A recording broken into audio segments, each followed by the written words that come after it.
আওয়ামী লীগের এমপিরা জুজুর ভয় দেখিয়ে বেরিয়েছে গত 17 বছর এবং যতবারই ক্ষমতায় এসছে।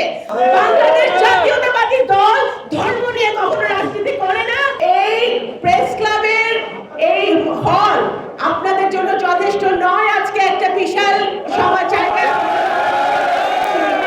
একটা কথা সবার বক্তব্যে স্পষ্টভাবে ফুটে উঠেছে যে বাংলাদেশ জাতীয়তাবাদী দল কখনো সংখ্যালঘু শব্দকে বিশ্বাস করে না। আওয়ামী লীগ গত বছর আমরা জুলাই আগস্ট মাসে এই প্রোগ্রাম আপনারা করছেন, গত বছর ফ্যাসিবাদের পতন হয়েছে। কাদের গনি ভাইয়ের বক্তব্যে উনি বিভিন্ন উদাহরণ দিয়েছেন। আমরা দেখেছি যে আওয়ামী লীগের আমলে কিভাবে আমাদের হিন্দু ভাইরা নির্যাতিত হয়েছে, বোনরা নির্যাতিত হয়েছে। আপনাকে একটা কথা বলি, আমার নির্বাচনী এলাকায় পৌরসভা নির্বাচনে একজন হিন্দু প্রেগনেন্ট মহিলা, উনি ধানের শীষে ভোট দিয়ে বের হওয়ার সময় ওনাকে ছাত্রলীগ সবার সামনে মেরেছিল। এটাই হচ্ছে আওয়ামী লীগ। আমরা রামন ঘটনা ভুলি নাই, আমরা বিশ্বজিৎ হত্যা ভুলি নাই। শেখ হাসিনা এবং তার দোসররা টিকে থাকার জন্য, ক্ষমতায় টিকে থাকার জন্য সামনে হিন্দু আসছে না, মুসলমান আসছে না, বৌদ্ধ আসছে না, খ্রিস্টান আসছে, সেটা তারা দেখে নাই। যারাই আসছে তাদেরকেই তারা খুন করেছে, গুম করেছে, হত্যা করেছে।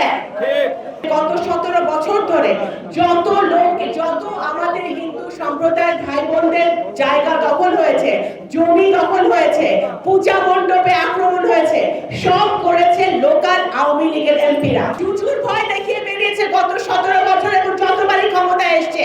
মোনালিসা হেভি ফ্লো 15 পিস প্যাকেটের সাথে 8 পিসের একটি প্যাকেট একদম ফ্রি। আওয়ামী লীগের দুইটা ছিল, তাদের তো কখনো কোনো নীতি ছিল না। দুইটা নীতি ছিল, একটা নীতি ছিল 71-এর চেতনা বিক্রি করা, সেটা। আর দ্বিতীয় নীতি ছিল যে সংখ্যালঘুদেরকে সংখ্যালঘু নামে, ধর্মের নামে রাজনীতি করা। বাংলাদেশ জাতীয়তাবাদী দল ধর্ম নিয়ে কখনো রাজনীতি করে না, কখনো করে নাই, ভবিষ্যতেও করবে না।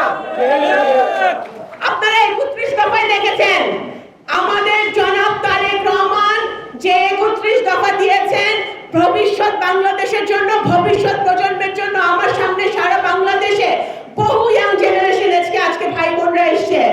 আপনাদের জন্য যে 31 দফা উনি দিয়েছেন, উনি রেইনবো নেশনের কথা বলেছেন। রেইনবো নেশন অর্থ কি? যে আমরা সকল ধর্ম, বর্ণ, জাত নির্বিশেষে প্রান্তিক জনগোষ্ঠী সকলে বাংলাদেশের, আমাদের একটা পতাকা, আমরা বাংলাদেশী, সেটা আমাদের সবচেয়ে বড় পরিচয়। এর বাইরে আমাদের কোনো পরিচয় নয়।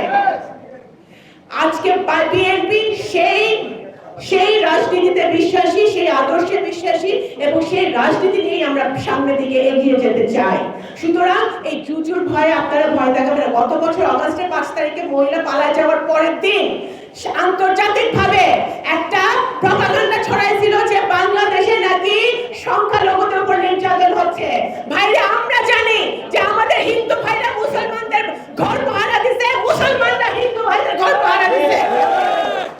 যাদের উপর আক্রমণ হয়েছে 2-4টা, তারা আওয়ামী লীগ ছিল এবং তারা তাদের এলাকায় তারা গত 17 বছর অত্যাচার চালিয়েছিল, সেই জন্য হয়েছে। কোন ধর্মীয় কারণে কোন জায়গায় গত 1 বছরে কোনো নির্যাতন হয় নাই।